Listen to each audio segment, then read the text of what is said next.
अभी कुछ देर पहले कांग्रेस आगे हो गई थी, अब कांग्रेस एक बार फिर से पीछे हो गई है मध्य प्रदेश में, और 65 सीटों पर कांग्रेस आगे है। बीजेपी के खाते में 70 सीटें आती हुई दिख रही है। बहुत ही दिलचस्प मुकाबला है। यही मैं कह रहा था मृत्युंजय की वेव नहीं है जो लगातार दिखाया जा रहा था कि वेव। अच्छा, वेव का ऐसा दावा सिर्फ बीजेपी की तरफ से कहा गया हो ऐसा नहीं था। राहुल गांधी जब भारत जोड़ो यात्रा के दौरान आए थे तो अंडर करंट कह रहे थे कि वो जो सतह के नीचे की जो वेव है वो कांग्रेस के पक्ष में है। तो ऐसा ना कांग्रेस के लिए समझ में आ रहा है, लीक हो गया थोड़ा, करंट दूसरी तरफ भी चला गया। करंट में एक जगह नहीं कई जगह लीक हुआ। अभी अब उनका विश्लेषण भी करेंगे कि कांग्रेस की करंट में कहां लीक हुआ।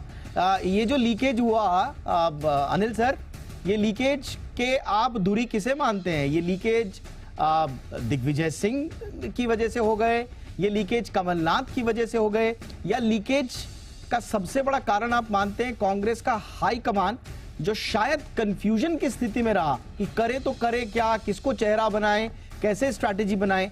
ये जो कांग्रेस लीकेज जो दिख रहा है उसका कारण आप बता पाएं सर? मुझे लगता है कांग्रेस की स्ट्रेटेजी ठीक थी। कांग्रेस के पास कोई रास्ता था नहीं, बेस्ट ऑप्शन उनके पास कमलनाथ थे।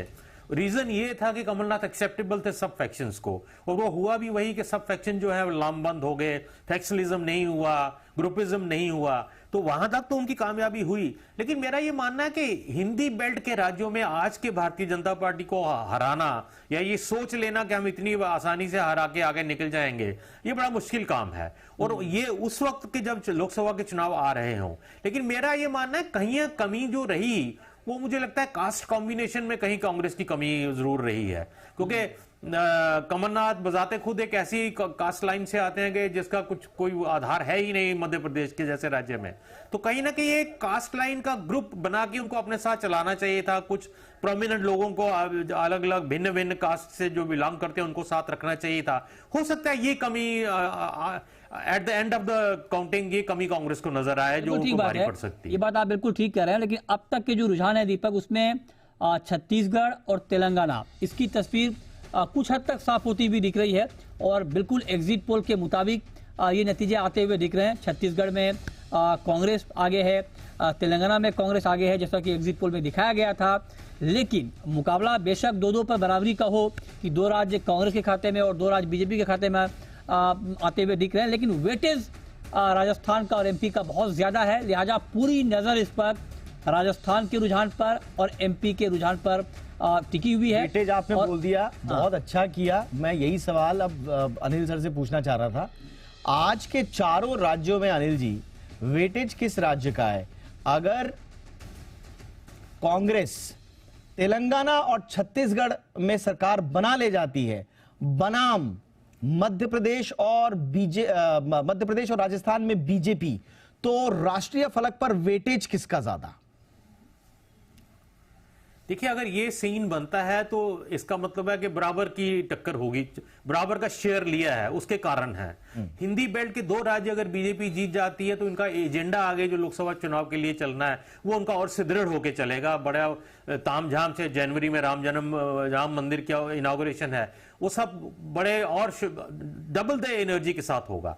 और जहां तक छत्तीसगढ़ की बात है, जीतना एक ट्राइबल स्टेट है वो जीतना, तो वो इंगित करेगा कि कांग्रेस जो ट्राइबल्स और एससी और ओबीसी की राजनीति जो कर रही है उसमें वो एक धुरी बन सकता है। सबसे ज्यादा इंपॉर्टेंट कांग्रेस की राजनीति के लिए होगा अगर वो तेलंगाना में सरकार बना लेते हैं। क्योंकि उसका एक रीजन है, ये कर्नाटका कांग्रेस ने जीता और बीजेपी की खिड़की बंद कर दी साउथ में, और कर्नाटका में उनकी एक अपनी खिड़की खुल गई। अगर तेलंगाना भी जीतते हैं तो उनका द्वार खुल जाएगा वहां पे, और ये उनके लिए फिर 130 सीटें जो दक्षिण भारत में हैं लोकसभा की, उसमें अपनी एक फाउंडेशन बनाने में तेलंगाना के आज ये बात सर आप ठीक कह रहे हैं कि दक्षिण भारत में पकड़ मजबूत होगी। लेकिन सर एमपी और राजस्थान अगर मान लीजिए कांग्रेस के खाते में नहीं आते हैं ये राज्य, तो जो इनका अलायंस बना है उस पर कोई इंपैक्ट आप देख रहे हैं? क्योंकि ये कहा जा रहा है कि ये अलायंस ठीक तरीके से अभी फॉर्म ही नहीं हो पाई है, ठीक तरीके से काम नहीं हो रहा है, वक्त बहुत कम है लोकसभा चुनाव को लेकर, तो इनके अलायंस पर क्या इंपैक्ट आप देख रहे हैं? मृत्युंजय, इसका जवाब पहले मैं आपको देता हूं, फिर इसी को आगे बढ़ाएंगे अपने सवाल के जवाब में। आप देखें कि कांग्रेस पूरी तरह से राजनीति के फलक से गायब होने वाली थी, कांग्रेस मुक्त भारत का नारा लेकर बीजेपी चली थी।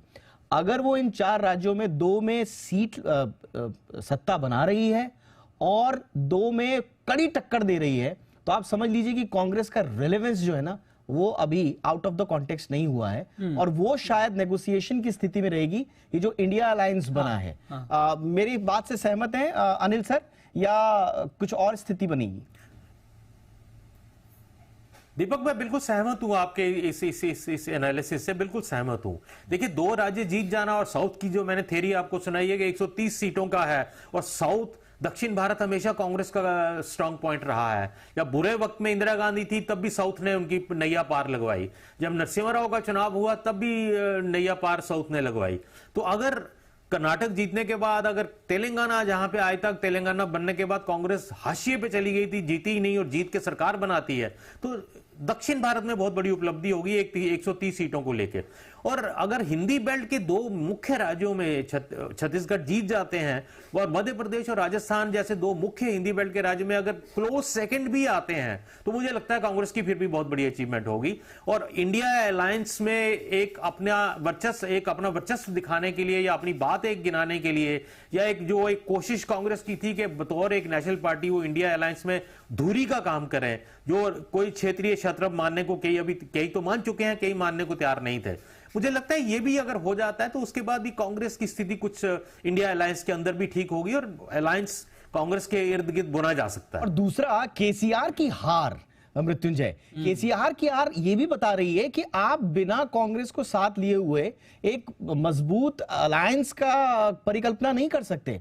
तो केसीआर की स्थिति भी लोग देखेंगे जो ये इंडिया अलायंस बन रहा है। और होता जी, आपका इस पर कमेंट क्या होगा? इंडिया अलायंस का स्वरूप क्या बड़ा चेहरा कांग्रेस? देखिए, कांग्रेस इस बात को लेकर लगातार कह रही है कि सबसे बड़ा चेहरा वही है, और कुछ बातों को लेकर उनसे अनबनी, जैसे बिहार और बाकी चीज पे हुआ, लेकिन जीत जिसकी भी होगी वो यही दावा करेगा कि मैं आज भी जमीन पर सबसे बड़ा चेहरा मैं ही हूं, और वाकई वही रहेगा। देखिए, 2 बड़े कांग्रेस के पास 2 है, राजस्थान और छत्तीसगढ़। अगर जीत मिलती है तो बड़ी चेहरा होगी, और कांग्रेस अपने आप को पुनर्स्थापित करने में ये कह सकता है कि देखिए, अब अभी भी हमारा जनाधार, जो मेन वोट बैंक था एससी और एसटी, जैसे अनिल जी बोल रहे थे, वो बरकरार है। और यही अगर नहीं हुआ, और दूसरा एक बड़ी बात देखिए, स्थानीय अस्मिता को लेकर चाहे केसीआर हो या चाहे छत्तीसगढ़ में भूपेश बघेल हो, दोनों उस मुद्दे को उठाते हैं, और दोनों की बात बहुत जरूरी बात आपने कही है। लेकिन अनिल जी, एक बात आप जरा बताएं कि अगर, चूंकि राजस्थान को लेकर बहुत चर्चा हुई है, अगर राजस्थान में कांग्रेस की वापसी नहीं हो पाती है, तो जो इंटरनल पॉलिटिक्स है राजस्थान को लेकर, खास करके अशोक गहलोत और सचिन पायलट के बीच, उस पर फिर जो कांग्रेस नेतृत्व है उनका रुख क्या हो सकता है? क्योंकि एक वजह ये होगी, जब ये चर्चा होगी तो निश्चित तौर पर उसमें ये बात कही जाएगी कि जो आपसी मतभेद हैं उसकी वजह से नुकसान हुआ है। देखिए, अगर कांग्रेस हार जाती है राजस्थान में, तो ये मान के चलिए तलवारें खुल के बाहर निकलेंगी, और फिर उसके बाद सचिन पायलट चुप बैठने वाले नहीं है। क्योंकि अभी भी चुनाव के दौरान उन्होंने कई जगह स्टेटमेंट दी, उन्होंने कहा कि मैं अगर चुनाव में कैंपेन कर रहा हूं या गहलोत जी के साथ शेयर कर रहा हूं, तो ये मैं पार्टी प्रेसिडेंट के आदेश पे ये मैं कर रहा हूं। तो उनका फंडा बिल्कुल क्लियर है। जीत जाएंगे तो कुछ खामोश रह सकते हैं, आने वाले